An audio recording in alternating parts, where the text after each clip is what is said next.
Menurut Yesus yang bangkit itu cuma roh. Lalu yang minta ikan goreng itu siapa? Roh atau jasad? Yang menjadikan Yesus Tuhan itu kalian. Karena yang bangkit tidak. ini ternyata manusia. Ya betul. Kalau Anda mau tanyakan, ya tanyakan kepada Ibu Yohanes. Kenapa? Nah, sekarang kita tanya ibunya. Ibu, apa yang kamu saksikan? Benarkah yang dituliskan oleh Yohanes itu? Cerita pengarang Yohanes. Betul sekali. Ada. Jadi itu kan jelas sekali. Oh, enggak bisa seperti itu, Pak. Saya tidak percaya bahwa Al-Quran itu diwahyukan kepada Muhammad. Ya silakan aja, tidak ada sih. Jangan terguncang kau. Terguncang lagi. Harus pakai sebutan nama Al-Quran kan kitab kalian itu, biar dianggap wah. Udah. Pak Ferry silakan lanjut, Pak. Yang ini orang sakit, saya nggak ada waktu untuk beliau. Apa yang diinformasikan di dalam Quran itu tidak benar. Apa yang tertulis dalam Al-Quran itu salah. Jadi bukan salah. Baik. Kenapa saya bilang dongeng?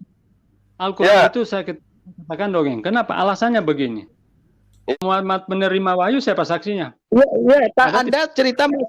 Ada cerita masalah saksi tadi. Waktu Yesus naik ke surga. Kalau Yesus naik ke surga itu ada saksinya. Nanti kalau semua jadi Kristen di neraka, siapa orang yang masuk neraka? Nanti tidak ada lagi orang di neraka. Tunjukkan kalau Muhammad disunat. Tidak disunat. Kalau sunat kan dikerat kulitnya. Kulit katannya dikerat. Oh, salah satu keistimewaanku adalah aku lahir dalam keadaan sunat. Siapa yang mengerat kulit katannya? Sumbing kok disamakan dengan sunat? Oh, sama dong, Pak. Iya. Siapa yang menulis hadis? Dari firman Allah atau Muhammad? Oh, tapi bukan dari Allah ya. Jadi Muhammad itu artinya mengarang-arang. Ya, berarti Lukas, Yohanes, Quran beda dengan hadis kan?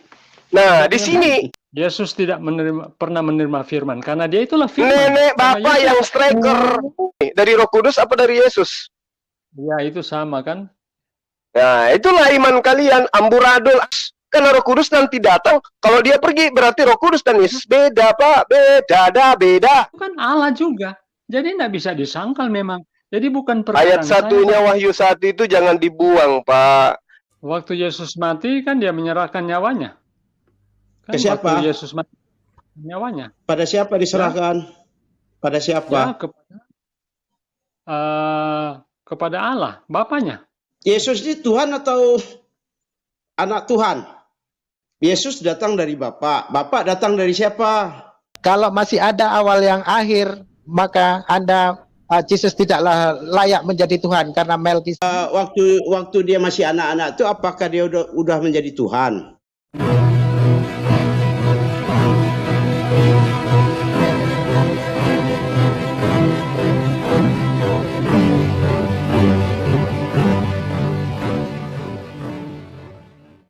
Assalamualaikum warahmatullahi wabarakatuh. Alhamdulillahirabbil alamin wassalatu wassalamu ala isyrafil anbiya'i wal mursalin wa ala alihi wasahbihi ajmain amma ba'du. Puji syukur kehadirat Allah Subhanahu wa taala karena kita masih diberikan waktu dan kesempatan berjumpa kembali melalui channel Salam Satu Akidah.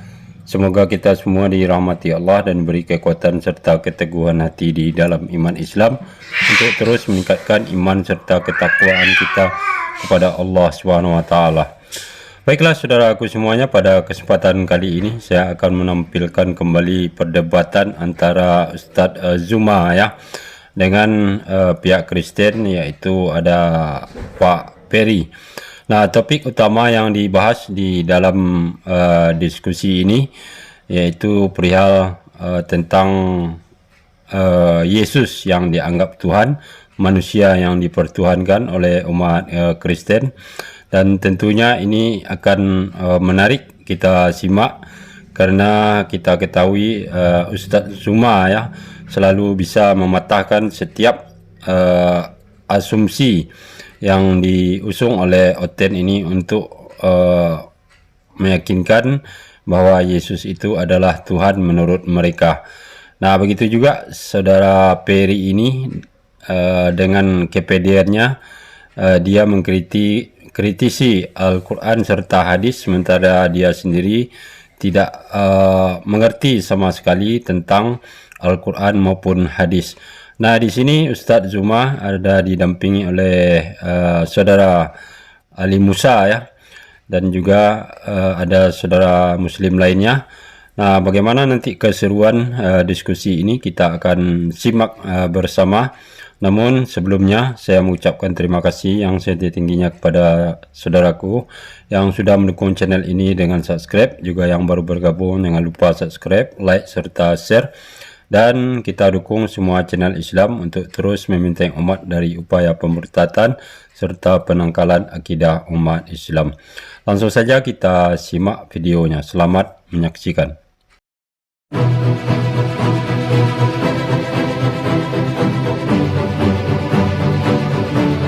Silakan Bang. Iya. Bang Ferry. Bang Ferry, Paulus itu menerangkan di dalam 1 Korintus 15 nomor 44 bahwa yang dibangkitkan itu adalah roh dari tubuh manusia. Yesus pun di dalam Lukas 20 nomor 36 yang dibangkitkan juga menurut Yesus itu adalah roh.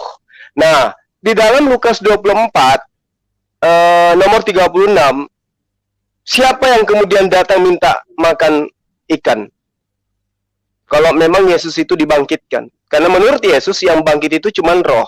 Lalu yang minta ikan goreng itu siapa? Roh atau jasad? Oke, bisa dengar? Ya. Ya. Apa suaranya jelas? Jelas. Silakan Bang. Apakah di Alkitab itu dikatakan bahwa roh tidak bisa makan minum? Yang makan ikan goreng itu roh atau jasad juga? Justru itu saya tanya, apakah kalau roh itu tidak bisa makan ikan, maksudnya bisa makan minum? Iya. Jawab dulu dong Bang, jangan pelintir kayak Paulus gitu loh. Saya tanya, Paulus mengatakan 1 Korintus 15:44, orang yang bangkit itu rohnya saja. Yesus mengatakan di dalam Lukas 20 nomor 36, yang bangkit itu roh saja. Nah, yang datang kemudian di dalam Lukas 24 makan ikan goreng itu roh saja atau lengkap dengan jasad? Coba kita baca kembali. Lukas pasal 20 ayat 36. 20:36 ya, 20:36.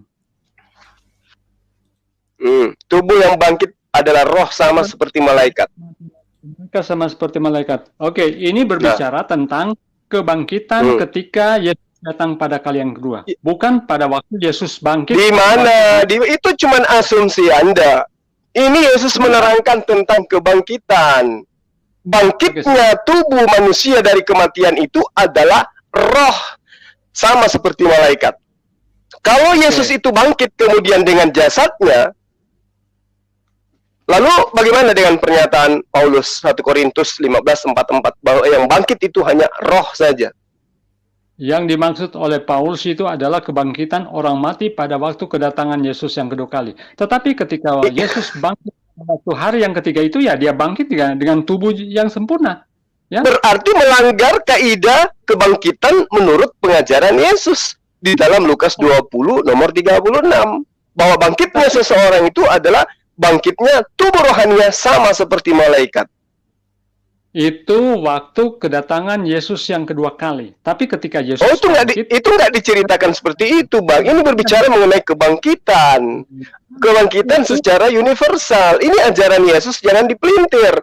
Yesus sendiri yang mengajarkan bangkitnya tubuh manusia itu adalah bangkitnya tubuh rohaninya sama seperti malaikat. Nah, Yesus ketika di dalam Lukas 24 itu datang, murid-muridnya kaget, mengira melihat hantu. Untuk meyakinkan bahwa saya bukan hantu, maka Yesus minta ikan goreng. Berarti Yesus belum mengalami kematian. Berarti Yesus lolos dari penyaliban. Karena yang muncul kemudian pada saat itu adalah tubuh jasmaninya Yesus yang makan ikan goreng. Dan perlu Anda pahami, di dalam kitab Anda sendiri, murid-murid Yesus itu di dalam Markus 14 nomor 50, pengikutnya lari meninggalkan Yesus ketika Yesus itu ditangkap. Ketika Yesus itu ingin disalib, murid-muridnya lari meninggalkan Yesus. Tidak ada satupun muridnya yang menyaksikan penyaliban. Makanya ketika ada sosok bernama Yesus muncul di tengah-tengah mereka, Shalom alaihim, damai sejahtera bagi kalian semua. Di nomor 37, 37-nya, murid-muridnya kaget karena mereka mengira melihat hantu. Kenapa? Karena menurut informasi yang mereka dengarkan, desas-desus yang mereka dengarkan, bahwa guru mereka telah disalibkan, itu ternyata tidak disalibkan, karena tiba-tiba kok muncul di tengah-tengah mereka. Makanya dikira ini orang kok hidup lagi, ini orang kok bangkit lagi. Padahal kan dikatakan bahwa kebangkitan itu hanya roh. Nah, makanya dikatakan mereka mengira melihat hantu. Mereka ketakutan. Kalau muridnya benar-benar sadar bahwa sang guru mengajarkan aku akan bangkit pada hari ketiga, maka murid tidak akan ketakutan. Murid tidak akan terkejut, tapi murid malahan berselang, bertepuk tangan, langsung memeluk gurunya. Oh, ternyata kamu betul-betul pencipta alam semesta. Buktinya kamu bangkit pada hari ini. Tapi kan tidak. Mereka ketakutan. Mereka terkejut. Oke. Jadi ya, silakan. apa disampaikan oleh Paulus itu adalah berbicara tentang kebangkitan ketika Yesus datang pada kali yang kedua. Kemudian ketika Yesus itu bangkit pada hari yang ketiga, itu memang tubuh jasmaninya. Memang orang tidak percaya waktu itu bahwa dia telah bangkit. Itu sebabnya mereka apa? Takut. Mereka kira itu hantu. Kemudian dia kan menunjukkan, coba lihat, pegang tubuh saya. Jadi itu menunjukkan bahwa dia betul-betul bangkit secara apa? Jasmani dan rohani tentunya. Tubuh fisik ada. Dengan roh, sekarang ketika Yesus makan ikan goreng, apakah dia ingin membuktikan bahwa dia adalah Tuhan atau dia bukan hantu? Makan ikan goreng itu bukan membuktikan dia Tuhan. Memang dia Tuhan, kemudian dia menjelma menjadi manusia. Itu iman Anda. Ini sekarang kita berbicara mengenai critical data yang ada dalam kitab Anda. Yesus makan ikan goreng itu untuk membuktikan dia manusia, bukan membuktikan dirinya Tuhan. Apalagi membuktikan bukan membuktikan dirinya hantu, apalagi membuktikan dirinya Tuhan. Yesus makan ikan goreng hanya sekedar untuk membuktikan ke muridnya bahwa aku manusia. Ya betul, dia datang memang sebagai manusia. Kalau dia datang berarti yang bangkit adalah, kalau dia dipaksakan untuk bangkit dari kematian, berarti yang bangkit adalah Yesus. Yesus yang bangkit. Manusia atau Tuhan? Dia itu manusia ya, dia itu manusia, tapi punya tentunya sifat keilahian. Ya kan? Ya, sudah. Dia itu sudah berarti yang menjadikan Yesus Tuhan itu kalian. Karena yang bangkit ini ternyata manusia. Ya betul, manusia telah menjelma menjadi Tuhan. Itu menjelma itu bukan ajaran Yesus, itu menjelma. Oh, itu satu di apa itu di Yohanes 1 ayat 1 sampai 3 itu. Kemudian ayat 4. Itu bukan perkataan Yesus itu, Pak. Itu perkataan Yohanes, tapi kan firman Tuhan. Kami kan percaya itu firman Tuhan. Kalau Anda tidak percaya, tidak masalah. Kemudian tentang penyaliban, Anda bilang tidak ada saksi. Orang-orang pada lari. Memang tadinya orang-orang lari, tapi coba Anda baca di Yohanes 19:25.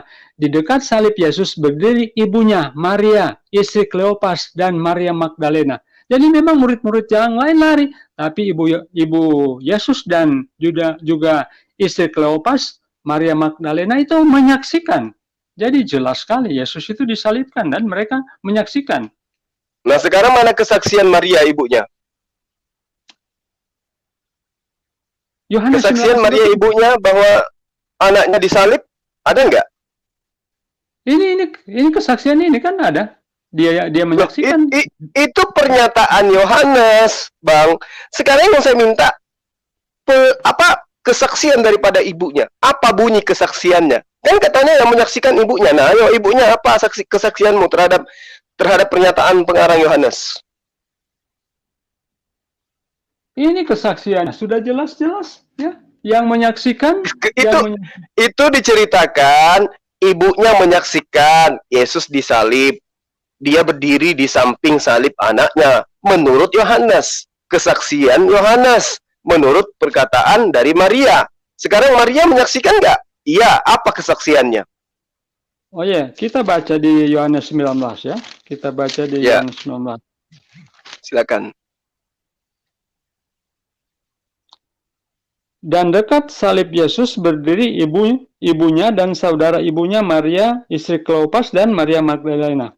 Ketika Yesus melihat ibunya dan murid yang dikasihnya di sampingnya, berkatalah ia kepada ibunya, "Ibu, inilah anakmu." Kemudian katanya kepada murid-muridnya, inilah ibumu. Dan sejak saat itu murid-murid menerima dia di dalam rumahnya. Jadi ini jelas sekali kan? Ya, Kan kesaksian ibunya yang saya minta, Bang. Mana kesaksian ibunya? Ya ini kesaksian ibunya kan ini. Bu, ini Ibunya bukan sendiri. kesaksian ibunya. Coba Anda telaah, coba. Dan dekat salib Yesus berdiri ibunya. Masa ibunya bersaksi demikian? Ini tulisan penulis Yohanes yang menerangkan ibunya. Nah, sekarang kalau ibunya itu betul-betul menyaksikan, mana kesaksiannya? Ini sudah tercatat jelas bahwa yang menyaksikan adalah Ibunya. ibu. Nah, ibunya. sekarang kita tanya ibunya, apakah benar kau menyaksikan itu? Apa jawaban ibunya? Kalau Anda mau tanyakan, ya tanyakan kepada Ibu Yohanes. Kenapa Anda mau Nah, tanyakan? sama. Kalau Anda mau tahu siapa yang diserupakan, tanyakan kepada yang menyalib. Tapi jelas di sini ya sudah tercatat bahwa mereka menyaksikan. Beda dengan di Quran, tidak ada saksi. Saksinya Yang tidak jelas ada. di dalam Al-Quran, orang-orang yang menyalibkan ada. Kitab Bapak pun mengatakan Yesus itu mau disalib kan? Bahkan disalib. Nah, Allah mengangkat Yesus ke langit berdasarkan Mazmur 91. Tidak ada saksi-saksinya, bro. Tidak ada saksi-saksinya. Saksi gimana ceritanya? Sekarang ini hanya informasi wartawan. Di situ ada ibunya di sampingnya. Nah, sekarang kita tanya ibunya, Ibu, apa yang kamu saksikan? Benarkah yang dituliskan oleh Yohanes itu? Kalau misalnya Apa kata ibunya? Kalau misalnya diminta kesaksian, pastilah dia diberikan kesaksian. Tapi ini Nah, tidak diminta. berarti Bapak harus mengakui bahwa Yohanes 19 itu bukan kesaksian ibunya. Jadi ibunya juga tidak bisa dikatakan saksi karena hanya diceritakan. Apalagi murid-muridnya. Murid-muridnya Semua- tidak ada yang menyaksikan. Ini adalah disaksikan oleh murid-muridnya. Ya, jadi Kata siapa? Kata siapa? Sementara kitab Anda sendiri menerangkan semua murid Yesus lari meninggalkan Yesus. Markus 14 nomor 50. Semua murid Yesus meninggalkan dan melarikan diri di saat paling krusial. Di saat Yesus membutuhkan mereka 100% menurut Markus kabur meninggalkan Yesus. Gimana tuh? tapi ibunya dan Maria Magdalena tetap mendampinginya. Kan ada beberapa saksi. Beda dengan sama sekali tidak ada saksi, tapi ini jelas. Nah, sekarang kalau begitu adanya, mana kitabnya ibunya yang menceritakan tentang Yesus? Mana kitabnya? Sementara yang tidak menjadi saksi kayak Lukas, Markus, Matius, Yohanes lari meninggalkan Yesus. Justru dalil yang Anda tuliskan di dalam Yohanes 19 tadi membuktikan bahwa Yohanes itu bukan murid Yesus. Karena Markus 19 nomor 50 menerangkan semua pengikut Yesus, semua murid Yesus lari meninggalkan Yesus. Jadi yang mengarang kemudian Yohanes 19 ini siapa?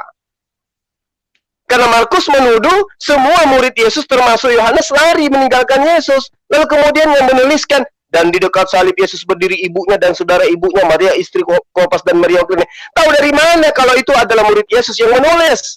Sementara Markus mengatakan semua muridnya lari meninggalkan Yesus. Gimana tuh?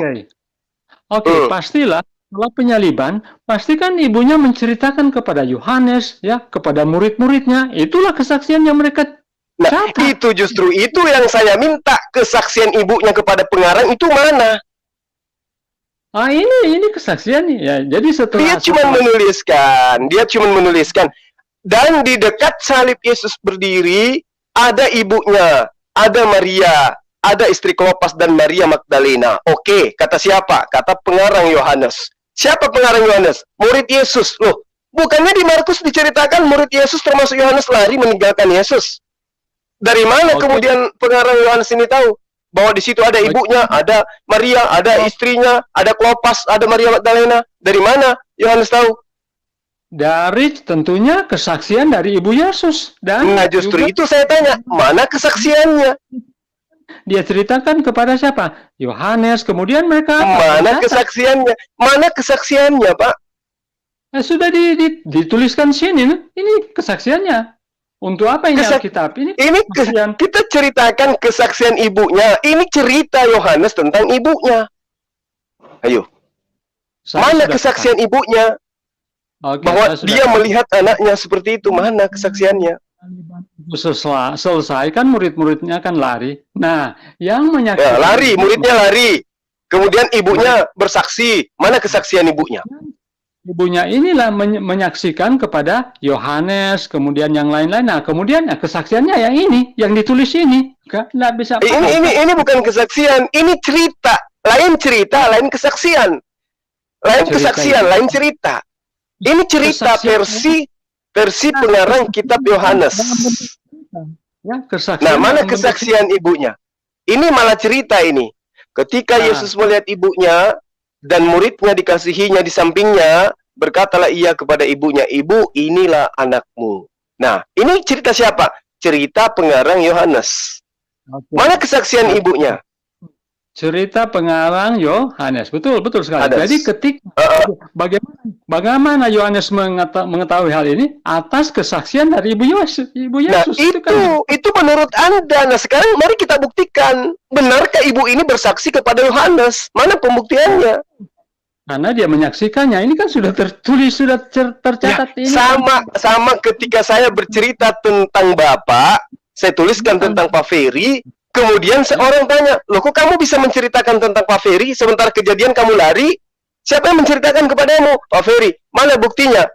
"Pak Ferry menceritakan kepadamu." "Lah, ini tulisanku." Nggak bisa kayak gitu dong. Harus ada bukti akurat. Pak Ferry ngomong saya, pengakuan Pak Ferry. Harus ada yang menjadi acuan kebenarannya dari pengakuan saya. Nah, ini cuma cerita Yohanes. Sementara Markus menceritakan semua murid lari meninggalkan Yesus. Sementara pengarang Yohanes ini lagi-lagi mengatakan ada di sampingnya murid yang dikasihinya. Di dalam Yohanes 19 nomor 26. Padahal Markus menceritakan semua muridnya lari meninggalkan Yesus. Mana yang benar ini antara Yohanes dengan Markus? Berarti Anda tidak tangkap kan? Kan saya sudah katakan, siapa yang menceritakan ini? Tentunya apa? Ibunya Yesus. Ketika dia menceritakan kepada Yohanes karena sudah lari dan yang lain-lain, mereka lah yang apa? Menuliskannya. Tapi atas kesaksian saksi mata ini, itu kan jelas sekali. Oh, enggak bisa seperti itu, Pak. Nggak bisa begitu. Mentang-mentang menceritakan tentang ibunya, kemudian Anda mengatakan, itu kesaksian ibunya, karena dia telah diceritakan. Nggak bisa begitu. Sama yang tadi saya contohkan. Saya menuliskan tentang Bapak.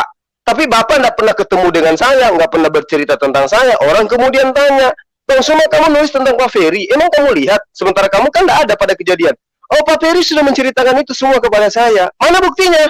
"Ya, ini di dalam catatan saya ada namanya Pak Ferry, saya tulis. Kronologis kejadiannya Pak Ferry ada seperti ini." Lah, itu nggak bisa jadikan acuan kebenaran itu yang kayak begitu, Pak. Itu karangan wartawan yang kayak begitu.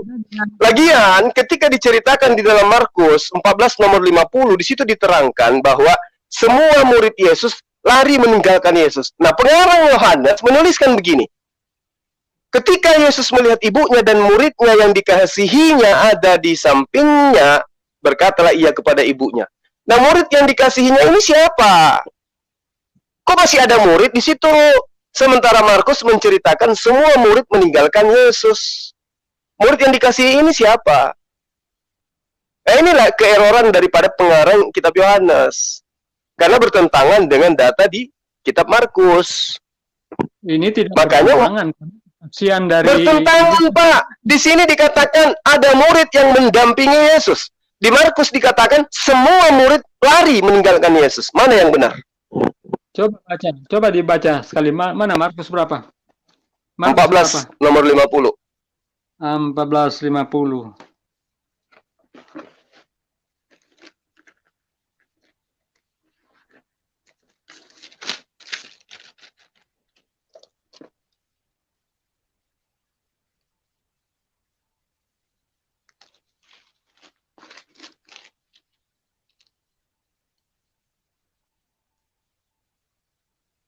Gimana?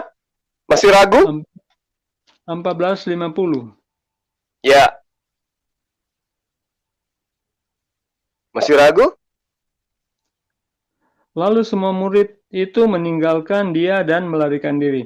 Ada seorang muda yang pada itu hanya memakai selai kain lenan untuk menutupi badannya. Sebentar, mengikuti dia. Berarti ini bohong dalilnya. Tetapi melepaskan kainnya dan lari dengan telanjang. Kemudian Yesus, sebentar. Nah, siapa yang lari telanjang itu? Bahaya tuh, Adinda Kores. Oke, Anda harus baca baik-baik. Ya, jadi ada prosesnya. Itu waktu itu kan Yesus belum disalibkan waktu itu. Itu masih mau melalui proses Yesus di hadapan mahkamah agama dulu. Jadi ada prosesnya. Iya. Tapi semua murid meninggalkan Yesus kan waktu itu. Waktu Yesus ditangkap, itu masih proses. Jadi mereka lari. Tapi sebelum itu kan mereka bersama-sama. Kemudian datang pada proses penangkapan, mereka lari. Nah, sekarang proses yang berikut, Yesus di hadapan mahkamah agama. Nah, murid-murid itu tidak disebutkan ya di sini. Tetapi ketika proses yang selanjutnya penyaliban, maka di sana ada apa? Ibunya Yesus. Jadi memang berproses. Iya, itu tadi sudah diceritakan kan. Di Yohanes itu ada ibunya menyaksikan menurut kesaksian Yohanes. Yohanes tahu dari mana? Ayat 50 ini bahwa semuanya sudah lari. Anda harus lihat dulu prosesnya. Ya, kapan mereka lari, kapan mereka ada. Iya, kapan mereka ada? Ada waktu penyaliban, tapi waktu penangkapan, kemudian di mahkamah, mereka lari. Bahkan Petrus dari mana kita tahu? Ya ini, di tulisan ini. Kan ada dia punya perikop. Ya kan diceritakan itu lari meninggalkan Yesus. Terus kemudian kapan mereka kembali? Ya, tidak diceritakan kapan mereka kembali, tapi itu dia.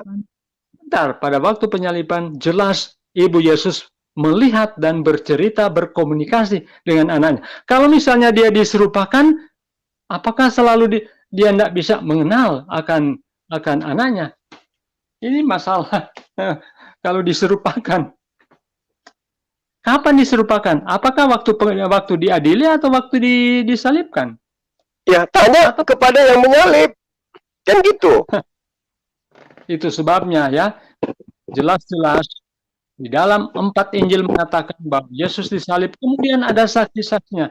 Kalau mau kembali kepada Quran, Quran itu tidak punya saksi, seorang pun tidak. Kemudian Al-Quran itu betul. Al-Quran itu diwahyukan tidak berdasarkan kesaksian, Pak. Al-Quran itu diwahyukan untuk meluruskan segala fitnahan terhadap nabi-nabi Allah.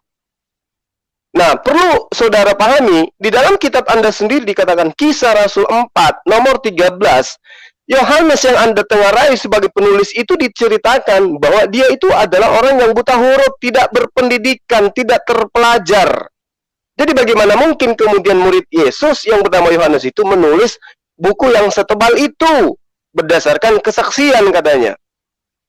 Kitab Anda yang menceritakan Petrus, Yohanes adalah orang yang tidak terpelajar. Saya tidak percaya bahwa Al-Quran itu diwahyukan kepada Muhammad.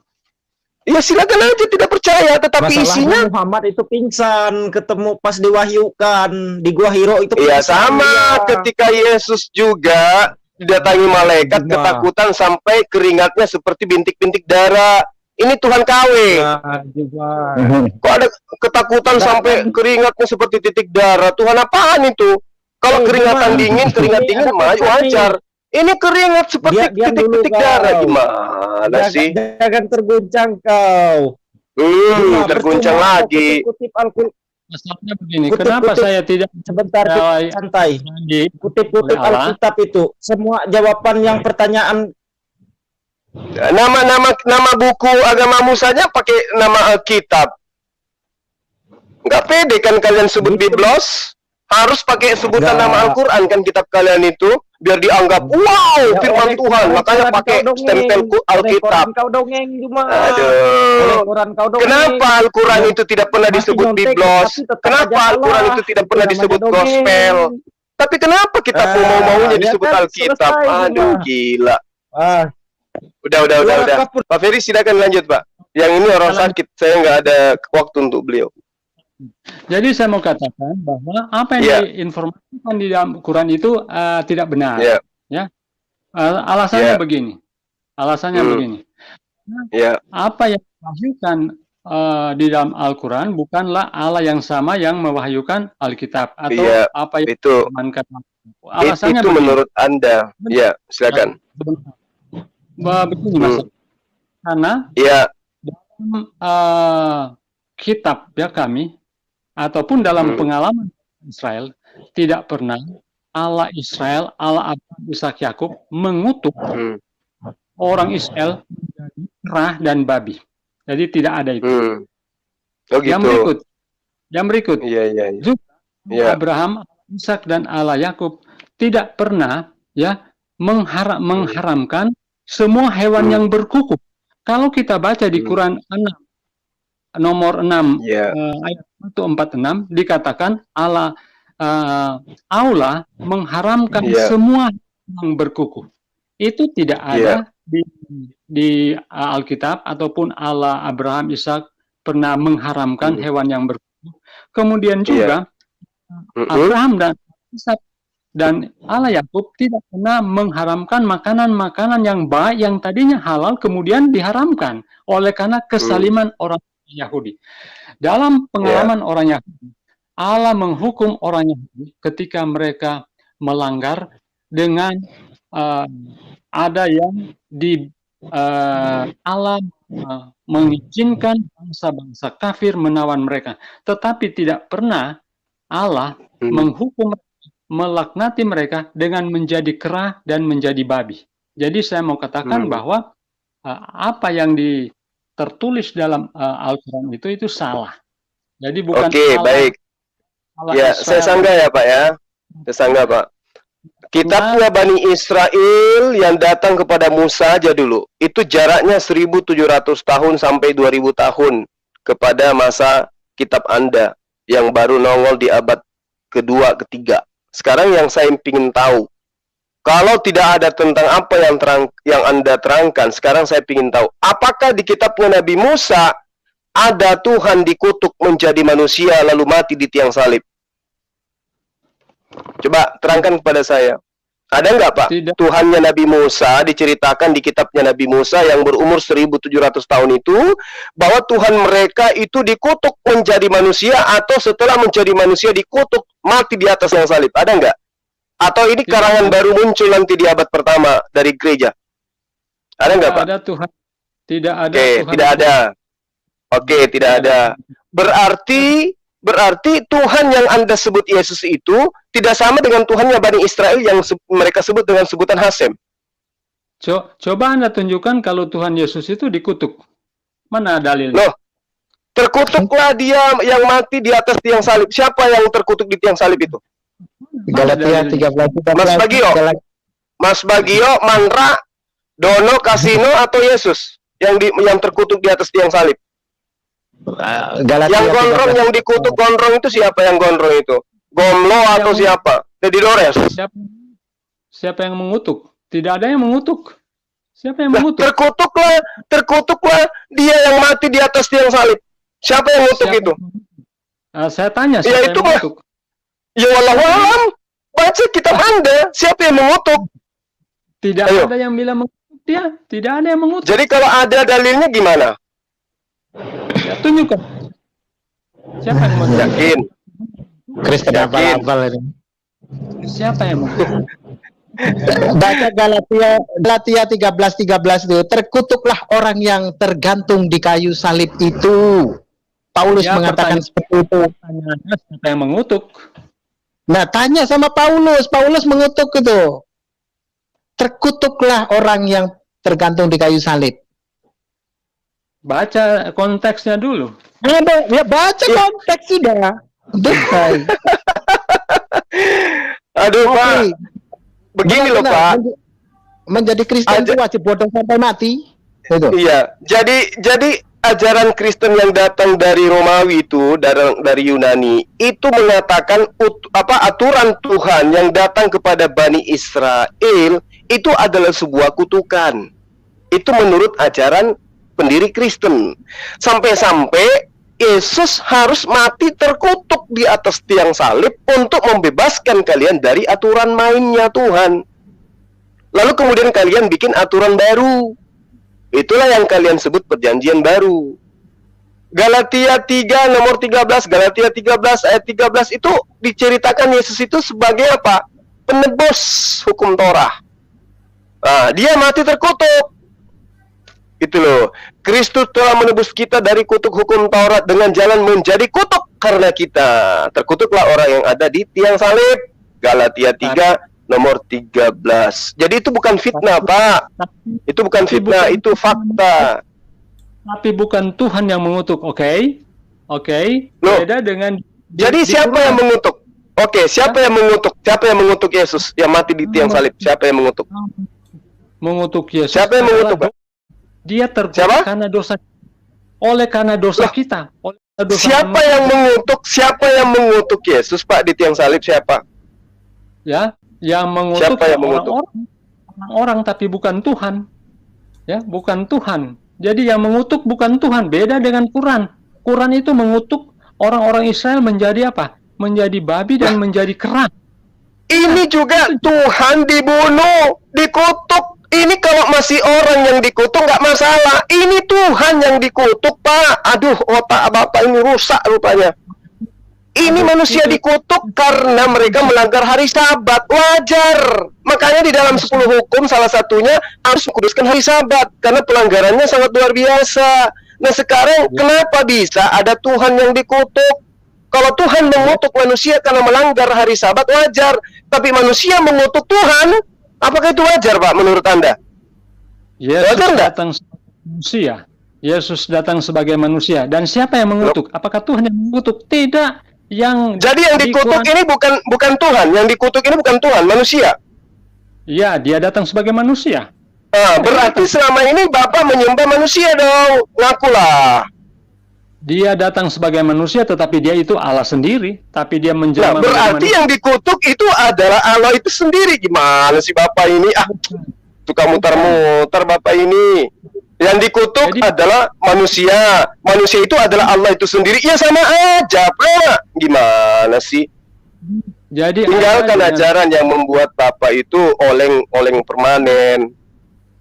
Quran sendiri mengatakan bahwa Allah mengutuk Israel menjadi babi dan menjadi kera. Dalam sejarah tidak ada. Iya. Sejarah apa? Sejarah apa yang Anda ingin ceritakan di dalam Al-Quran itu harus ada di dalam kitab Anda? Itulah bukti bahwa Al-Quran itu tidak menjiplak kitab-kitab sebelumnya. Kalaupun Al-Quran tidak menerangkan itu, tapi menerangkan terkutuklah orang yang mengajak laki-laki lain datang ke rumahnya untuk bersenggama sampai subuh karena suaminya dalam perjalanan. Itu nanti Quran dituduh meniru cerita itu. Al-Quran tidak menceritakan dongeng-dongeng yang kayak begitu. Al-Quran menyatakan yang lurus, yang nyata. Kalau misalnya tidak ada di dalam cerita kitab Anda, jangan kitab Anda jadikan tolak ukur untuk menilai Quran. Layaknya jangan Orde Lama Anda pakai untuk menilai Orde Baru. Cacat logika Bapak kalau begitu. Yang menilai adalah Orde Baru menilai Orde Lama. Reformasi menilai Orde Baru dan Orde Lama. Jangan Orde Lama menilai reformasi. Sakit Bapak itu kalau begitu cara berpikirnya. Jadi yang mengkritisin ajaran yang kemarin-kemarin adalah ajaran yang muncul belakangan, Pak. Makanya oleh Allah ditantang kita. Kalau kalian tidak percaya Al-Quran itu dari saya, bikinlah kitab baru yang bisa menyaingi Quran. Tapi mana ada manusia di muka bumi ini bisa menantang membuat kitab baru selain Quran? Nggak ada, Pak. Yang muncul kemudian terjemahan, direvisi, terjemahan, direvisi. Nggak bisa melawan daripada kedahsyatan Quran. Tapi kalau kitab Anda, ya silakan. Itu. Ya. Kenapa kalian dongeng? Al-Quran itu saya katakan dongeng. Kenapa? Alasannya begini. Ya. Quran 18 ya, yang sleepers itu yang tertidur selama 309 tahun di gua, itu adalah dongeng. Yeah. Bagaimana dengan Esra yang tidur 1000 tahun, Pak? 100 tahun dalam kitab Anda? Dongeng lah. Dongengkah itu? Kemudian apa lagi? Ya, enggak dulu. Saya tanya dulu. Esra yang tidur 100 tahun itu dongeng di kitab Anda? Mana 100 tahun tidur? Mari kita buktikan. Mari. Mana? Silakan. Mana? Silakan Anda buktikan. Ada itu. Kalau ada gimana? Tidak ada. Kalau ada gimana? Ya, yang kita buktikan sekarang. Ayo kita buktikan sekarang. Mana 100 tahun tidur? Ayo kita buktikan. Nggak pernah baca. Anda ini Kristen tapi nggak pernah baca kitab mungkin ini. Ya. Sekarang kita buktikan Anda mana. Ya kalau ada buktinya nanti Anda mau apa? Toh tadi juga bertanya masalah bukti sudah dibuktikan. Ya kan? Lihat konteks. Tapi Anda mulai ke sana, Anda katakan lihat konteks tapi Anda tidak bacakan. Konteksnya Kita lihat apa coba? Iya, Coba konteksnya kita apa? Ayo coba Dulu, lihat. jam 100 Iya, tahun. coba lihat. Coba lihat Mana dulu. yang- Buka, ayo buka. Saya tidak menemukan. Itu sebabnya saya mau tanya. Mungkin saya keliru. Jadi saya mau minta bukti. Mana itu? Bukan keliru lagi, tapi Anda yang bodoh karena tidak mau belajar. Anda Kristen Coba. abal-abal yang dimana Anda tidak pernah membaca isi kitabnya. Kalau ada Bukan. bagaimana? Kalau ada Bukan. bagaimana? Konsekuensinya apa kalau seandainya dapat ditunjukkan? Berarti saya tidak sempat baca. Ya kan? Iya, konsekuensinya apa bagi Anda kalau tidak kalau dapat dibuktikan itu? Oke, silakan buktikan. Iya, Kalau benar, apa konsekuensinya? konsekuensinya saya tidak tahu. Itu saja. Ya, ya harus ada kepastian lah. Kok semua serba tidak tahu? Kalau Anda hanya bermodalkan saya tidak tahu dan mana buktinya, mana saksinya, percuma Anda menjadi seorang yang beragama. Ketika Anda mengimani sebuah kitab yang menjadi informasi dan menjadi panduan dalam kehidupan Anda akan keselamatan, namun Anda sendiri tidak mengetahuinya, maka celaka Anda ini. Gitu loh. Percuma Anda beragama kalau Anda sendiri tidak mengetahui apa yang tertulis di dalam kitab Anda. Gitu loh. Tidak Bukankah kitab itu adalah panduan? pahami. Tidak semua saya pahami. Demikian juga Anda kan kalau saya tanya, oke, coba Anda sebutkan penciptaan alam semesta ini menurut Quran. Nah, kalau kita bandingkan menurut penciptaan Al-Quran, alam semesta menurut Al-Quran, kita bandingkan dengan Bible, akan menyimpang jauh. Ya, Oke, coba. tidak sesuai. Coba. Menurut,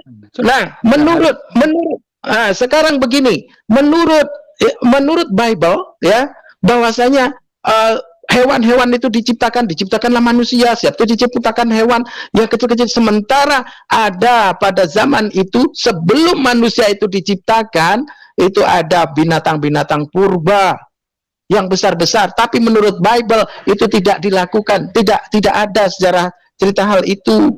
Dan cerita masalah hari juga, ya. Menurut Bible matahari itu berhenti, bulan berhenti, tidak bergerak. Namun menurut Al-Quran matahari itu berjalan di edarannya. Nah, penciptaan menurut Bintang-bintang itu diciptakan oleh setan-setan. Loh, itu memang benar. Itu dapat dibuktikan. Gitu loh. Ya, ketika bintang jatuh itu ada ketika para iblis-iblis itu mengintip akan takdir yang diberikan yang ditentukan untuk manusia, dan dia berkolaborasi dengan dukun. Itu memang dapat dibuktikan. Nah, sekarang di mana ada, kalau pada zaman Firaun, ya, menurut Bible sendiri bahasanya di zaman Musa banyak hal-hal keajaiban yang dilakukan oleh para begudal ataupun suhu-suhunya Firaun. Itu bukti dapat diberikan dapat dibuktikan, ya. Dan benar apa yang dikatakan oleh dukun-dukun itu ketika kehidupan Firaun ini nantinya akan seperti ini, ya kan? Dan itu terbukti. Nah, setelah Al-Quran itu turun, maka iblis tidak diberikan leluasa lagi untuk naik ke langit, sehingga ketika para iblis itu naik, dilempari dengan panah api, yakni bintang-bintang. Nah, sekarang pernah ada tidak dukun itu dapat meramal dengan benar seperti pada zaman Musa? Itu ilmiahnya. Itu tidak benar. Nah, dukun itu dapat mengetahui dari mana?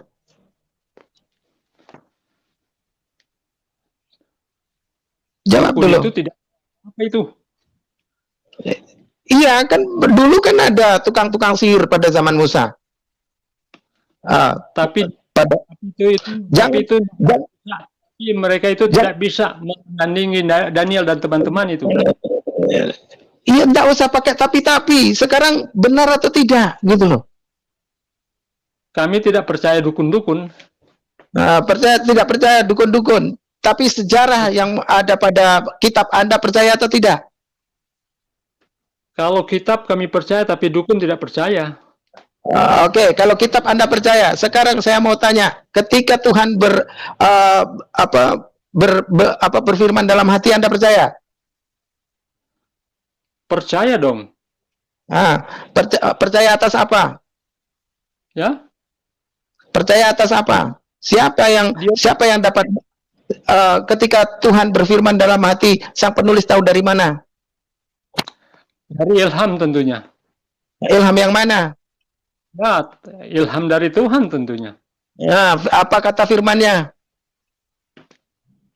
Segala tulisan yang diilhamkan Allah memang itu untuk manusia. Iya, apa bunyinya? Apa bunyinya? Semua kitab itu dalam Alkitab itu tentunya dari ilham dari Allah. Ketika nabi ataupun rasul itu menulis, semua itu dari ilham Allah. Ada melalui mimpi, ada melalui penglihatan. Siapa saksinya? Saksi ya.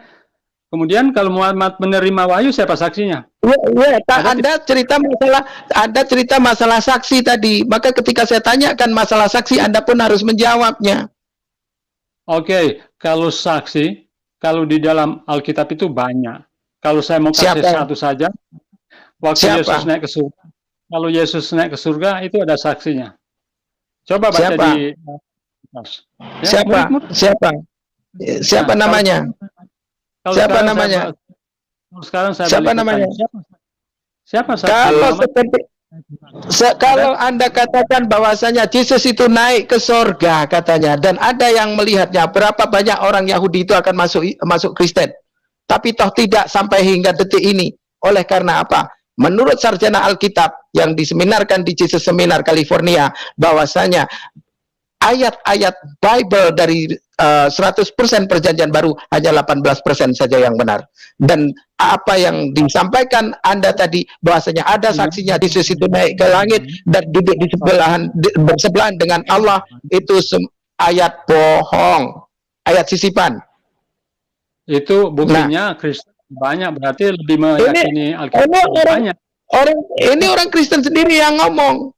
Ini orang Kristen sendiri yang ngomong. Jika mana dapat dilihat Allah itu langit terbelah, lalu Allah dapat dilihat duduk bersebelahan, maka menjadi bohonglah perkataan Yesus. Ketika Yesus berkata, jangankan wujudnya, suaranya pun tidak dapat kamu dengar.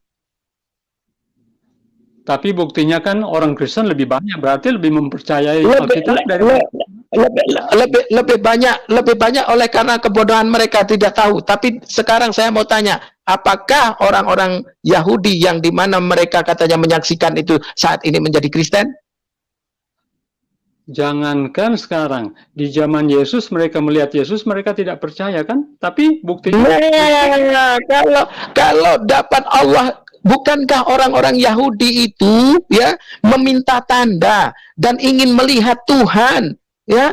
Dan Yesus, kalau memang benar Yesus itu naik ke surga dapat disaksikan berpasang-pasang ribu mata, maka tidak mustahil orang-orang Yahudi itu akan percaya dan menjadi Kristen dan mengakui Yesus sebagai Tuhan. Toh hingga detik ini tidak pernah itu terjadi.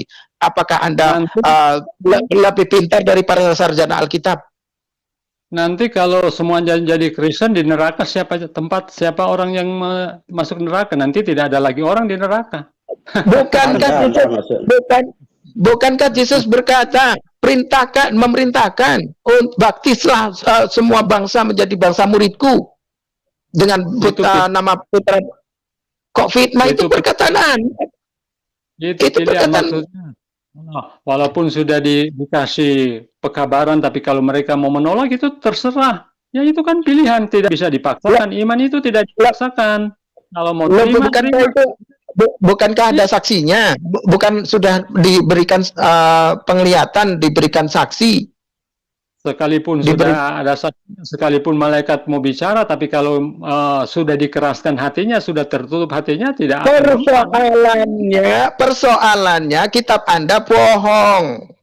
Dan persoalannya kitab Anda mengada-ada segala sesuatu apa yang tertulis itu tidak sesuai dengan apa yang menjadi pengajaran Yesus. Nah, sekarang saya mau tanya, ketika Yesus berkata, segala firman yang telah Engkau berikan kepadaku telah aku sampaikan kepada mereka, dan mereka percaya bahwasanya aku datang daripadamu. Firman yang mana yang disampaikan oleh yang diberikan oleh Allah melalui yang diberikan oleh Allah untuk Yesus dan Yesus sampaikan. Firman-Nya yang mana? Firman-Nya yang mana? Saya dulu bertanya, Anda bertanya terus. Muhammad sunat? Muhammad Sunat. Sunat. Oh, oke.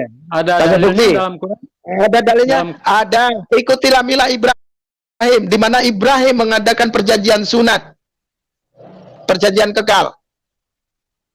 Ada dalilnya? Ada. Itu tadi yang saya bacakan. Dalil. Mana dalil? Jangan asumsi. Ikutilah milah Ibrahim, ini dalilnya dalam Al-Quran. Itu perkataannya. Ikutilah milah Ibrahim. Itu dalilnya. Ini dalil yang saya sampaikan ini. Tertulis di dalam Al-Quran. Ikutilah milah Ibrahim. Anda tahu dalil tidak? Anda tahu dalil tidak? Dalil itu apa? Quran surat. Dalil. Quran berapa ayat berapa? Quran surat berapa ayat Banyak berapa? dalil itu nggak ngerti dia, Bang. Ya, Aduh. makanya berapa? Jangan asumsi. Jangan bertanya terus, tapi setelah ditanya nggak bisa jawab. Nah, ini kan tadi 125. Nah, Quran terus? surat berapa dan Muhammad disunat? Apa artinya disunat? Disunat, sunat itu dikerat. Apa itu Muhammad dikerat kulitnya? Iya kan ikuti milah Ibrahim. Dikerat? Nah, sekarang ikuti milah Ibrahim. Sekarang Dikerat. ikuti milah Ibrahim, Anda tahu enggak artinya? Dikerat kulitnya? Enggak, Anda tahu tidak? Al-Nahl Anda tahu tidak? 123 tadi ayatnya. Tunjukkan dulu Muhammad itu dikerat kulitnya. Quran surat berapa ayat berapa? An-Nahl 25 tadi sudah disebutkan. 123. Coba An-Nahl dibaca. ayat 123. Coba Tsumma dibaca. auhayna ilaika an ittabi'a millata Ibrahim hanifan wa ma kana minal musyrikin. Nggak ngerti. Di sini memang Bang. tidak Capek aja ngerti. di sini tidak diterangkan bahwa Rasulullah Muhammad SAW itu disunat, tetapi perintahnya mengikuti agama Ibrahim yang lurus. Apa agama Ibrahim? Apa ajaran Ibrahim? Perintah yang datang kepada beliau. Salah satu perintahnya diterangkan di dalam hadis adalah bersunat. Dan kalau Anda tidak percaya hadis, baca kitab Anda, apakah betul ada perintah kepada Abraham untuk bersunat? Ada nggak perintah di kitab Anda Abraham untuk bersunat? Ada. Ada. Berarti betul. Rasulullah Muhammad SAW itu disunat mengikuti cara keberagamaan Abraham. Apa itu agama? Agama adalah aturan. Aturan dari mana? Aturan dari Tuhan. Salah satu aturan dari Tuhan kepada Abraham wajib sunat. Nah, itu diperintahkan oleh Rasulullah Muhammad SAW kepada umatnya juga untuk mengikuti itu. Tapi itu asumsi kan? Soalnya Oh, bukan asumsi. Oh, itu bukan asumsi. Itu bukan asumsi, Pak. Tunjukkan kalau Muhammad disunat. Tidak disunat. Kalau sunat kan dikerat kulitnya. Kulit katannya dikerat. Oh, jadi Anda mau seperti dalilnya Tuhan Anda dipotong pada hari 8 itu nonotnya gitu. Katanya Muhammad di apa? Sunat waktu di kandungan. Sunat sudah dilahir. Sedangkan kalau Oh, sunat itu hadits. Itu hadits itu, Bang. Itu hadits. Salah satu keistimewaanku adalah aku lahir dalam keadaan sunat. Siapa yang mengerat kulit katanya? Kan Ya, kalau sunat Anda pernah melihat orang lahir sumbing? Pernah? Siapa yang menggunting bibirnya? Jawab. Kok ada orang sumbing lahir? Ada dokter yang masuk menggunting bibirnya gitu, atau ayahnya yang masukin tangan pakai gunting pada saat dia belum lahir gitu? Sumbing kok disamakan dengan sunat? Oh, sama Pak. Iya. Itu iya sama lah Pak. Sesuatu yang berkurang dari yang seharusnya. Ayo, nah sekarang kalau Anda melihat kitab Anda dengan teliti, yang mengajarkan kemudian tentang sunat itu adalah Nabi Musa alaihissalam. Nabi Musa yang membicarakan tentang sunat kepada Israel, dari Abraham sampai keturunannya. Pertanyaan saya, tunjuk dalil, ada enggak Musa itu bersunat di kitab Anda? Padahal dia yang membawa ajaran sunat. Silakan. Ada enggak dalilnya Musa disunat? Yang masalahnya saya tanya itu Muhammad. Tidak ada dalil. Ya, kalau dalilnya Muhammad disunat kan sudah jelas. Tsumma auhayna ilaika an ittabi' millata Ibrahim hanifan. Kemudian hadits yang menerangkan salah satu keutamaan saya itu lahir dalam keadaan sunat.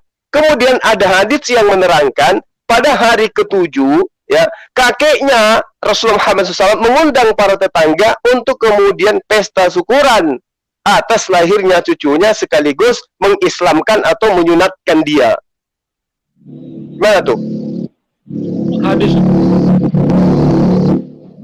Muhammad. Gimana tuh Pak? Ya? Tulis siapa yang menulis hadis? Dari firman Allah atau Muhammad? Hadits itu perkataan Rasulullah Muhammad Sallallahu Alaihi Wasallam. Hadits Tapi itu bukan- perkataan beliau.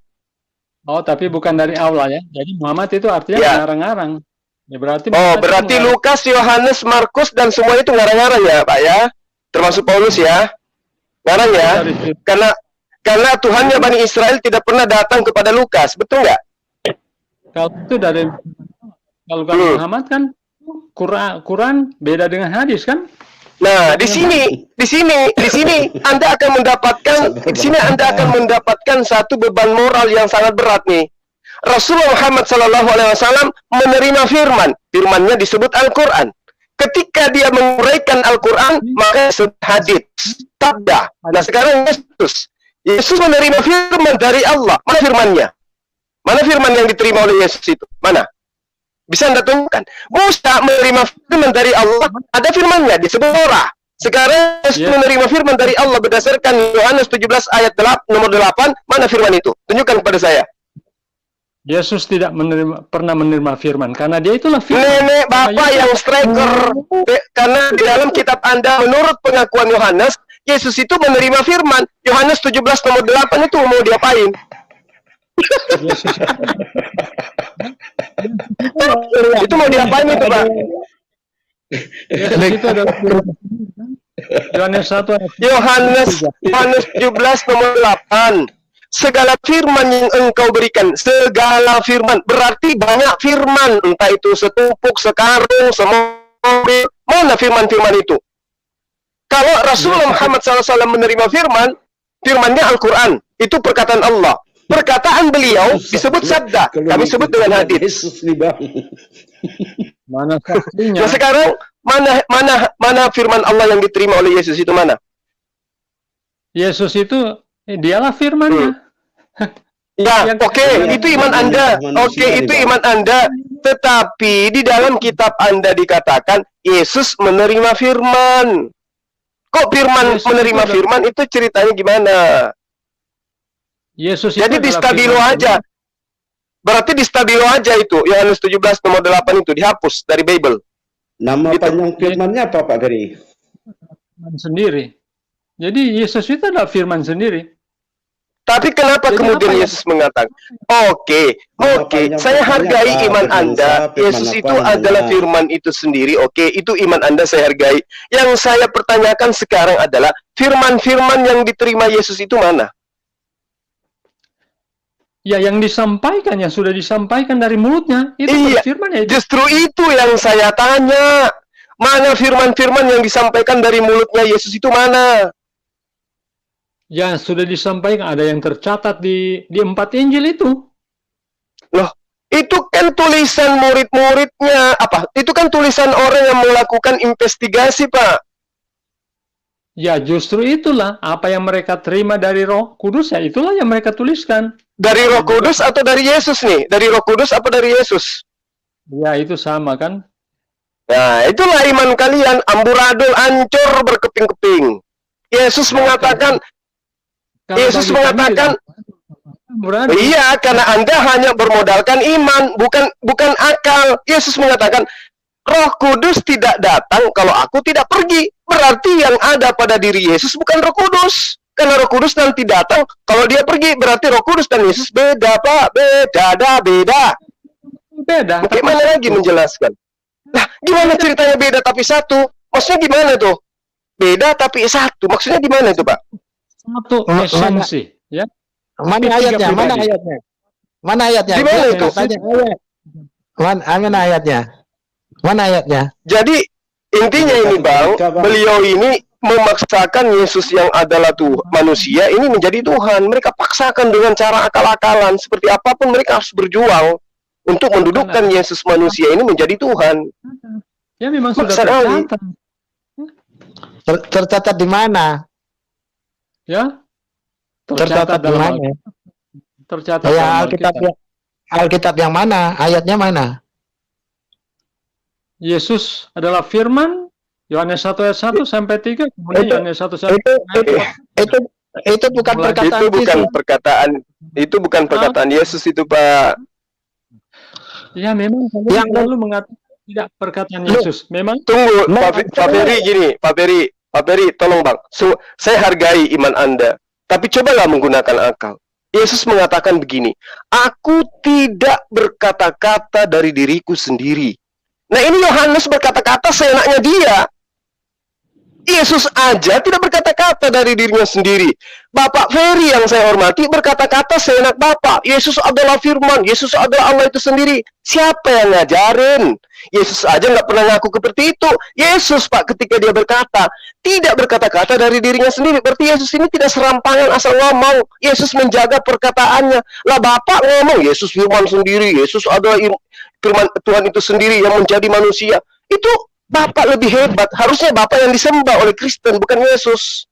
Karena Bapak lebih hebat kapasitasnya daripada Yesus. Yesus nggak berani berkata-kata. Aku nggak berkata-kata dari diriku sendiri. Apa yang aku katakan adalah apa yang diperintahkan oleh Bapak untuk aku katakan, aku sampaikan. Pak Peri tidak. Oh, saya enaknya aja. Yesus itu adalah firman itu sendiri. Yesus itu adalah Allah yang menjadi manusia. Waduh, hebat. Harusnya orang Kristen yang berakal sembah Bapak, karena Bapak lebih hebat dari Yesus. sudah jelas Gimana, Pak? di mengatakan Yohanes 1 ayat 1 sampai 3, Yohanes 1 ayat 14, kemudian juga di Wahyu Yesus sendiri mengatakan aku Alfa dan Omega yang awal dan akhir. Itu kan Allah juga. Jadi tidak bisa disangkal memang. Jadi bukan Ayat perkataan satunya Wahyu 1 itu jangan dibuang, Pak. Yohanes 12 ayat 29 tadi itu jangan dilempar kemana-mana. 49 ayat nomor 49. Aku tidak berkata-kata dari diri sendiri. Apa yang aku katakan adalah apa yang diperintahkan oleh Tuhan untuk katakan. Jadi sekiranya Pak, Yesus muncul sekarang di sini di Indonesia, di Monas, dia turun. Dia mengatakan, dengarlah wahai seluruh penghuni bumi, aku ini adalah Allah, aku ini pencipta alam semesta. Tapi sebelumnya dia katakan gini, apa yang aku katakan adalah apa yang diperintahkan untuk aku katakan. Saya juga bisa, Pak, mengatakan itu. Saya bisa mengatakan kepada Bapak, akulah Tuhan, tidak ada Tuhan selain aku. Sekiranya aku mendapat. Hilang suaranya Gurunda. Jaringan mungkin, tunggu dulu. Oke, baik ya, saya rasa untuk tema ini sudah cukup ya. Kita kasih kesempatan kepada sahabat yang lain untuk bertanya mungkin. Ya, ini saya mau tanya ini. Esensi Tuhan menurut Kristen ya, sebagai pencipta, tentu dia menciptakan atau memberi roh ya, atau meniupkan roh ke dalam manusia, kan begitu ya Pak Ferry ya? Yang mana sini mau saya tanyakan, kalau yang mencabut roh siapa tuh Pak Ferry?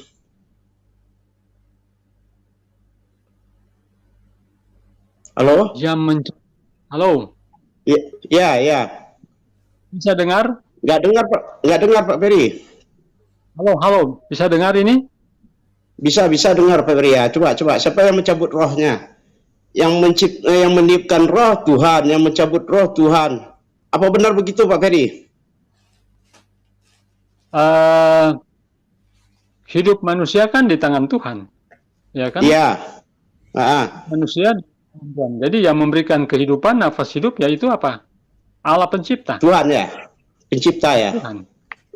Ya. Waktu Yesus mati siapa yang mencabutnya tuh Pak Ferry? Waktu Yesus mati kan dia menyerahkan nyawanya. Kan Ke siapa? Waktu Yesus mati nyawanya. Pada siapa diserahkan? Pada Ya, siapa? kepada Allah, Bapaknya. Bapaknya. Yesus ini Tuhan atau anak Tuhan? Oke.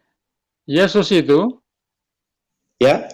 ketika dia datang ke dunia itu dia menjadi daging ya, sesuai dengan Yohanes 1 ayat 14 ya. Ya, Manusia yang nah, kita berbicara logika aja dulu Pak Ferry. Mhm. Yesus ini anak Tuhan. Ya. Anak Allah juga Yesus ya, ini anak disebut Tuhan. Ya, disebut anak Ya. Allah, ya betul. Kemudian bapaknya Tuhan. Ya gitu Pak Ferry. Oke, anak tangga bukan berarti tangga punya anak. Anak kunci bukan berarti kunci beranak. Oh. Demikian anak Allah bukan berarti Allah beranak.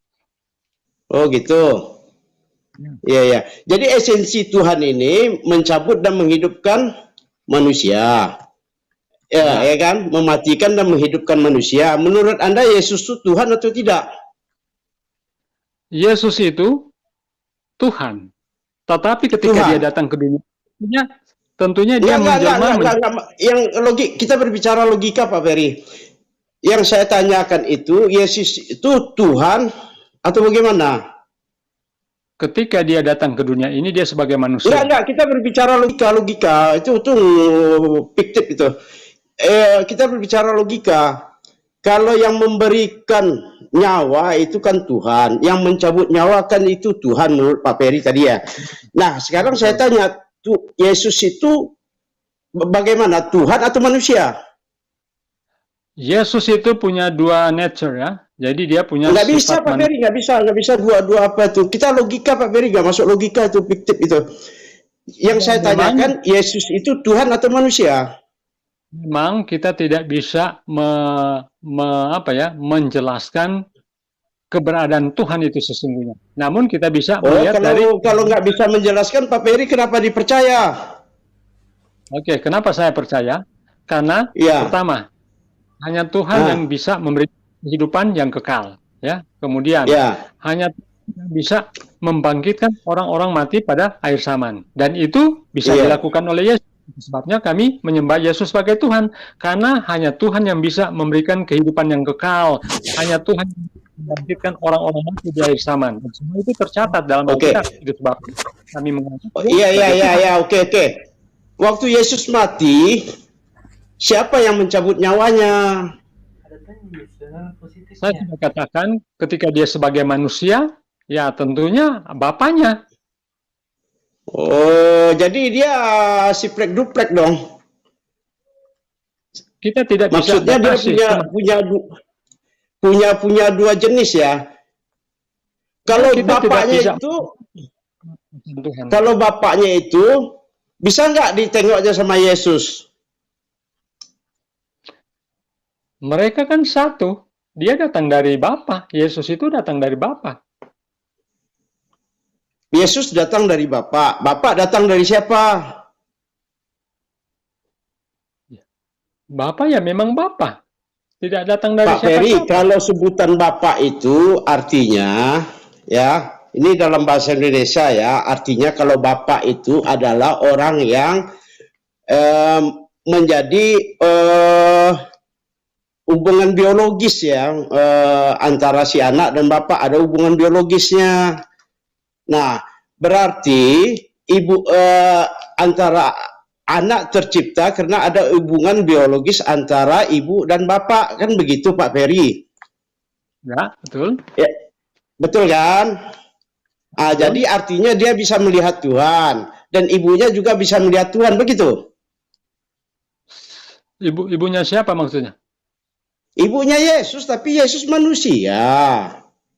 Ya, ketika Yesus datang ke dunia ini kan dia menjadi seperti manusia. Jadi itu sebabnya bisa dipandang, bisa dilihat. Kalau dia datang sebagai Tuhan, tidak mungkin ada yang bisa memandang dia. Loh, kok nggak bisa memandang dia? Tapi ini kan terjadinya anak karena ada hubungan biologis. Tentu dia bisa melihat dong. Gimana Pak Ferry? Dia bisa dipandang. Itu kan jelas. Kalau Yesus datang tidak berinkarnasi menjadi manusia, pastilah tidak ada yang bisa memati dia. Iya, yang saya tanya ini, waktu Yesusnya mati, siapa yang mencabut nyawanya? Dia itu adalah sumber kehidupan. Dia itu menguasai kehidupan dan kematian. Jadi dia sendiri. Kan Kalau sumber kehidupan nggak bisa mati dong. Ya betul. Itu sebabnya dia bisa bangkit. Itu sebabnya dia di tiang salib itu dia dalam keadaan mati atau dalam keadaan hidup? Mati. Siapa yang cabut nyawanya? Setan. Iblis. Yang mati jasmaninya, tubuhnya, ya. Yang mati tubuhnya. Orang yang mati itu sudah jelas jasmaninya mati, rohaninya juga mati kan karena dicabut, kan diangkat. Jadi yang mengangkat rohaninya itu siapa? Beda roh Tuhan dengan roh manusia biasa. Kan kita tidak roh bisa. Tuhan Anda bagaimana bentuknya? Coba tengok. Nggak bisa dilukiskan. Nggak bisa dilukiskan. Kok nggak bisa dilihat? Nggak bisa dilukiskan, cuman Anda menghayal gitu. Bukan menghayal, tapi kita bisa lihat apa yang tertulis, kan? Kenapa kami menganggap dia Tuhan? Karena dia bisa siapa yang menulis begitu siapa? Firman Tuhan yang menulis. Firman nggak bisa menulis. Firman nggak sekolah dia. Juga kalau saya tanya Firman siapa yang menulis? Demikian. Firman itu nggak sekolah dia. Kemarin dia bolos tuh lari dia. Nggak masuk ke kelas. Masa dia bisa menulis? Firman tuh. Ya kita berbicara logika kita harus main dong. Jangan asumsi gitu. Jadi Anda tadi mengatakan Tuhan Yesus itu adalah Tuhan. Tuhan itu punya Tuhan lagi. Nah, Tuhan yang sebenarnya yang mana ini? Tidak semua kita gunakan logika berbicara tentang ketuhanan karena manusia itu punya keterbatasan. Kan kita tidak bisa menjangkau pikiran Tuhan. Anda bisa menjangkau pikiran Tuhan, tapi dengan realita, ya, dengan apa yang tertulis itu yang kita bisa tahu. Tapi yang tersembunyi tentunya kita tidak bisa pahami. Itu saja. Ya, memangnya Tuhan Anda ada berapa? Memangnya Tuhan Anda ada berapa? Tuhan Kristen ada berapa, Pak Ferry? Tuhan Kristen. Ajar bang. Tuhan Anda ada berapa? Ada satu. Kalau Tuhan Islam, kalau Tuhan Islam ada berapa? Tunggu dulu, selesai. Tuhan Islam itu satu ya, sesuai dengan Tuhan para nabi, sesuai Tuhan yang ketika Yesus berkata, ketika Musa berkata, ya, dengarlah hai orang Israel, Tuhan itu Allah kita, Tuhan itu Esa, yang tidak ada dua, tidak ada tiga. Lalu dilanjutkan oleh Yesus alaihissalam. Yesus berkata, dengarlah hai orang Israel, ya, Tuhan itu Allah kita, Tuhan itu Esa. Lalu Tuhan Kristen itu ada berapa? Satu. Siapa? Ya. Allah. Nah, lalu Yesus siapa? Penjelmaan. Mana ayatnya? Yohanes 1 ayat 14. Apa bunyinya?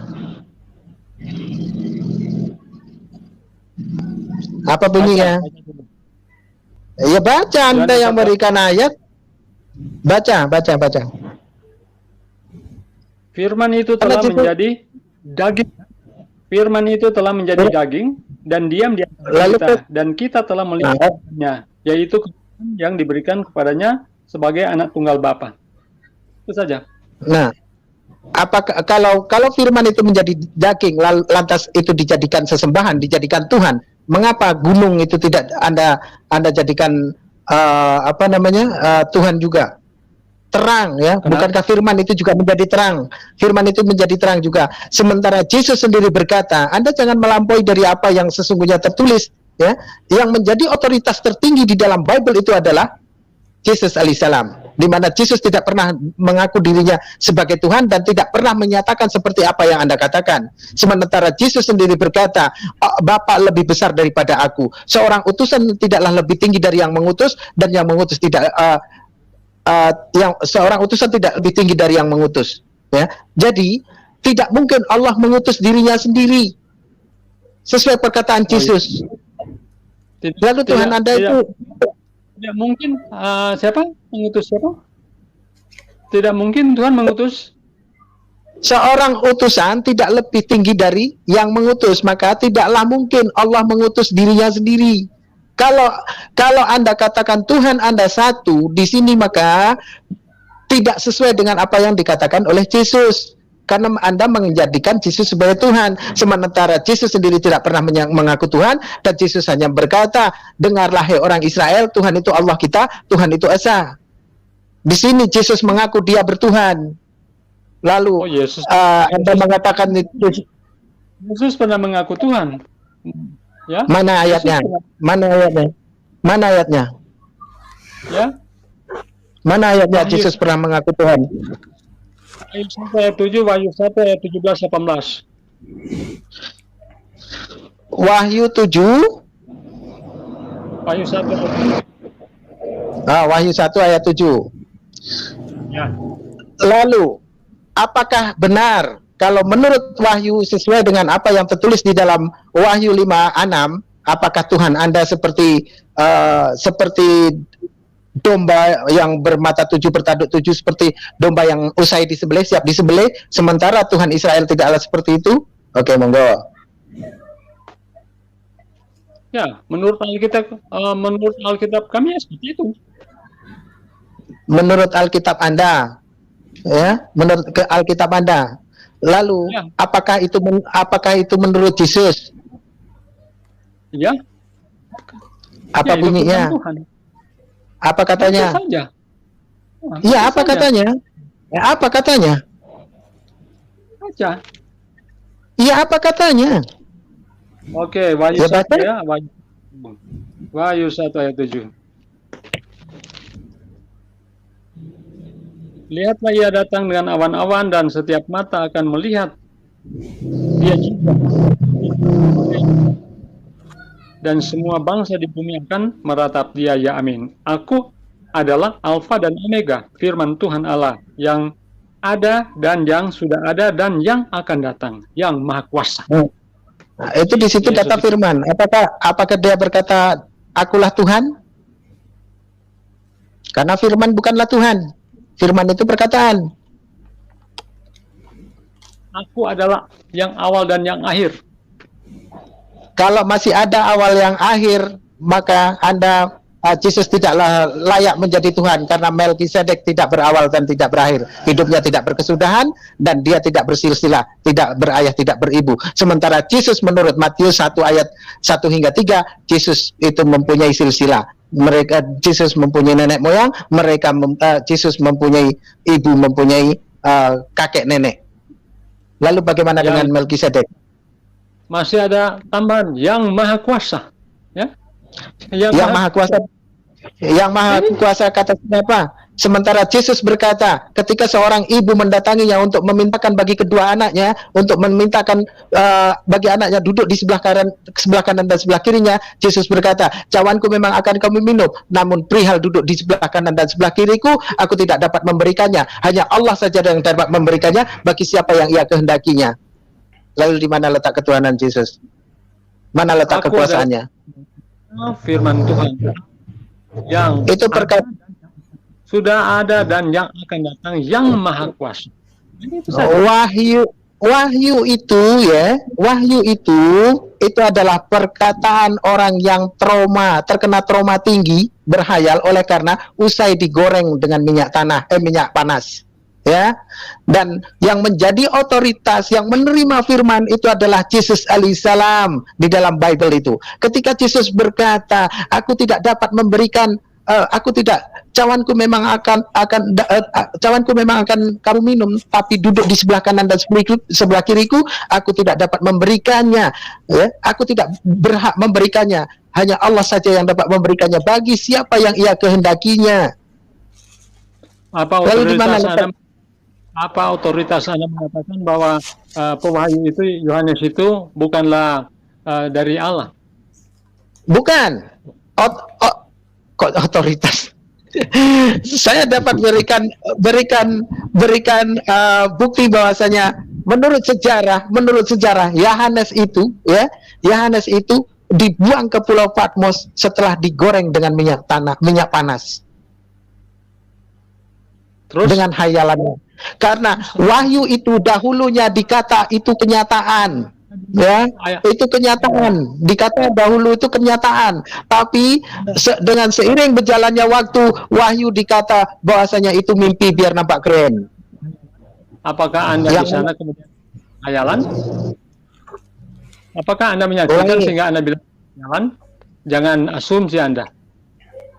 Yang mengatakan itu hayalan itu adalah referensi yang saya dapatkan ketika orang-orang bapak-bapak gereja dahulu menyematkan menolak kitab wahyu, yang dimana wahyu itu dikata dahulu itu adalah kenyataan, ya. Namun bapak-bapak gereja mengatakan menolaknya oleh karena itu tidak masuk di akal. Masa iya Tuhan bermata 7 dan bertanduk 7? Nah, setelah itu dengan seiring berjalannya waktu dimasukkanlah wahyu itu dengan diubah maknanya, diubah namanya, dan dikata bahwasanya itu adalah mimpi Yohanes di Pulau Patmos. Tapi dahulunya dikata itu kenyataan. Mana yang benar? Kenyataan kan? Jadi otoritas Anda apa sih kemudian Anda mengatakan bahwa itu adalah hayalan? Kalau Anda punya otoritas, saya percaya. Itu kan Anda hanya asumsi. Itu jelas hayalan, Pak. Coba di kitab Wahyu Anda itu diterangkan dengan nyata. Manusia kelak ya akan hidup di atas bumi di mana tidak ada air. Semua air berubah menjadi darah. Halo Pak Ferry. Dan manusia tidak mati, tetapi mereka semua minum darah. Bahkan perang-perangan. Itu loh. Jadi itu hayalan itu. Itu apa itu kutuk itu akan terjadi, tapi bukan akan dialami oleh semua orang. Jadi itu kutuk-kutuk itu ada tahapan-tahapan, ya. Jadi memang ada suatu waktu sebelum Yesus datang memang ada 7 malapetaka yang akan datang. Satu malapetaka yang ditulis itu ya air menjadi darah. Jadi ketika orang mau mencari darah minum, mereka tidak akan menemukan air, tetapi akan menemukan darah. Itu orang-orang yang jahat, tetapi kalau orang-orang yang setia kepada Tuhan, tetap Tuhan sediakan itu. Jadi itu memang akan dialami jika Yesus akan datang pada kali yang kedua. Itu kutuk itu akan terjadi. Itulah. Kalau naga berperang dengan malaikat, naga jadi, itu naga itu simbol. Naga itu ya kan simbol setan. mimpi kan? Bukan simbol mimpi. Itu iblis itu. Itu iblis sama dengan ular tua. Jadi bukan berarti naga subuhan. Jadi Anda harus paham itu. Enggak, tadi Pak Ferry, pertanyaan saya tadi belum tuntas Pak Ferry. Itu yang saya tanyakan tadi itu. Waktu Yesus mati, siapa yang membuat dia mati gitu? Saya sudah katakan tadi ya, dia menyerahkan nyawanya, dia juga adalah sumber hidup. Jadi sebetulnya ketika dia mati itu ya tubuhnya yang mati, tapi rohnya kan tetap hidup. Jadi dia punya sifat kealahan. Buktinya dia bangkit naik ke surga. Ya, jadi tidak bisa disamakan dengan manusia biasa.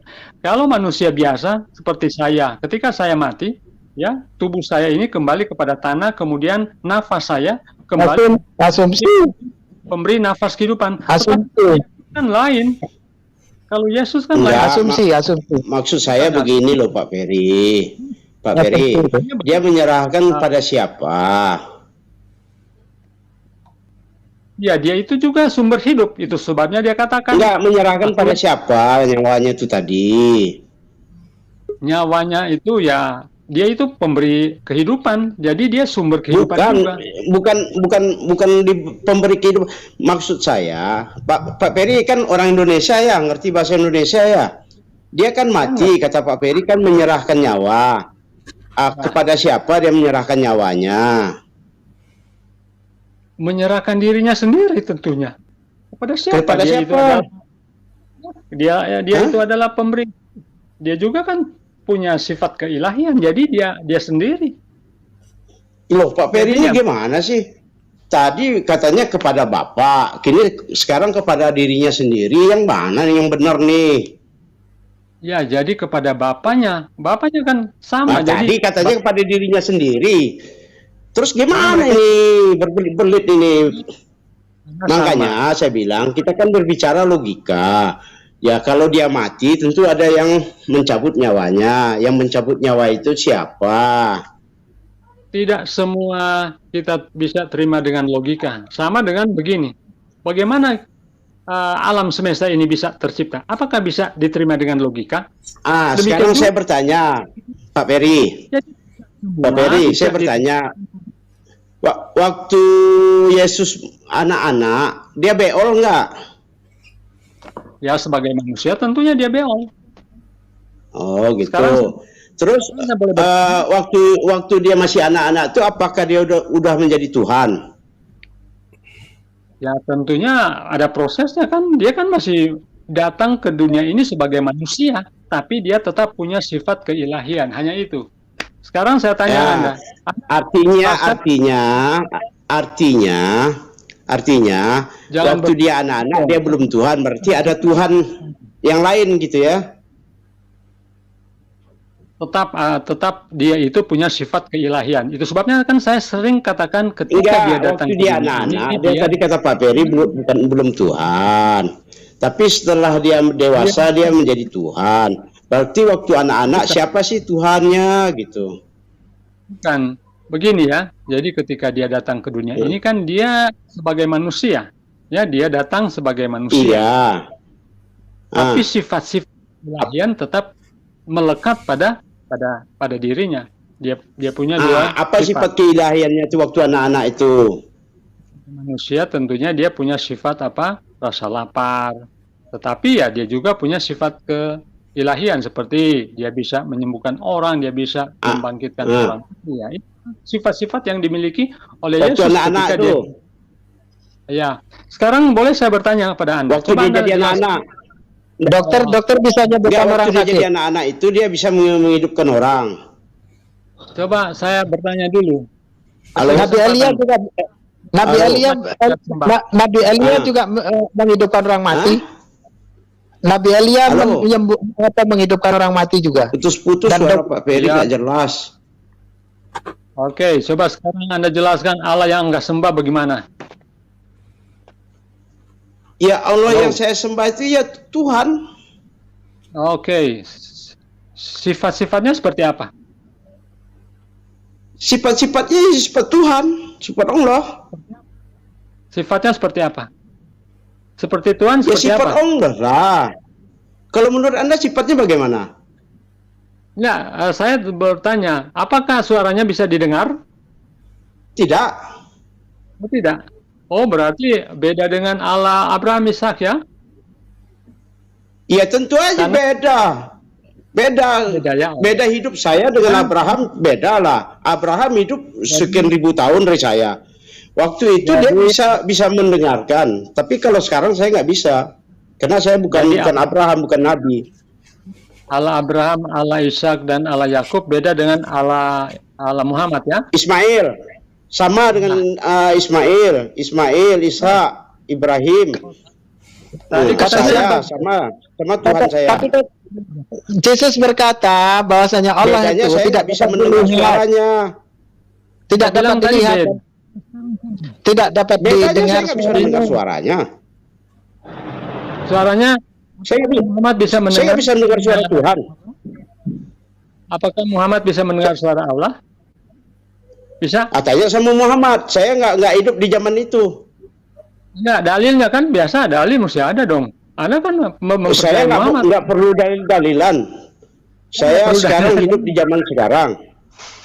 Saya orang logika. Bagaimana Anda beragama kalau tidak punya pegangan Anda apa? Pegangan saya Al-Quran. Kenapa? Oke, sekarang coba tunjukkan dalil kalau Muhammad pernah mendengar suara Allah.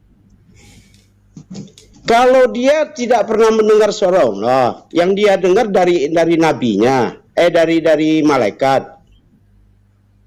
Oh, jadi dia tidak pernah Kenapa? mendengar suara apa? Enggak Berarti pernah. bukan. Berarti Jangankan beda dengan mendengar, jangankan Berarti- melihatnya, mendengar suaranya aja kami nggak bisa. Kenapa? kalau Musa, Ibrahim pernah mendengar suara Allah. Kalau Muhammad tidak. Berarti beda ya? Ya enggak, Karena ya melalui malaikat. tapi tidak langsung ya? Ya tidak langsung lah. Kan udah dibilang, jangankan melihatnya, mendengar suaranya saja nggak bisa kami. Oke. Anda bisa nggak? Ya, Anda bisa nggak?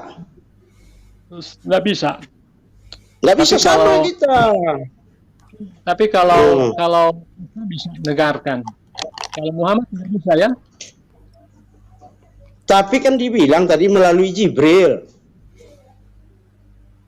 Tapi kalau Musa tidak melalui Jibril, dia mendengar langsung Itu menurut Anda mengetahui dari mana itu? dari kitab. Kitab. Syukurlah kalau Anda sudah tahu. Ya, terus apa lagi? Oke. Ya, oke, maaf Bang, mungkin pertanyaan terakhir karena kita sudah 4 jam running ini.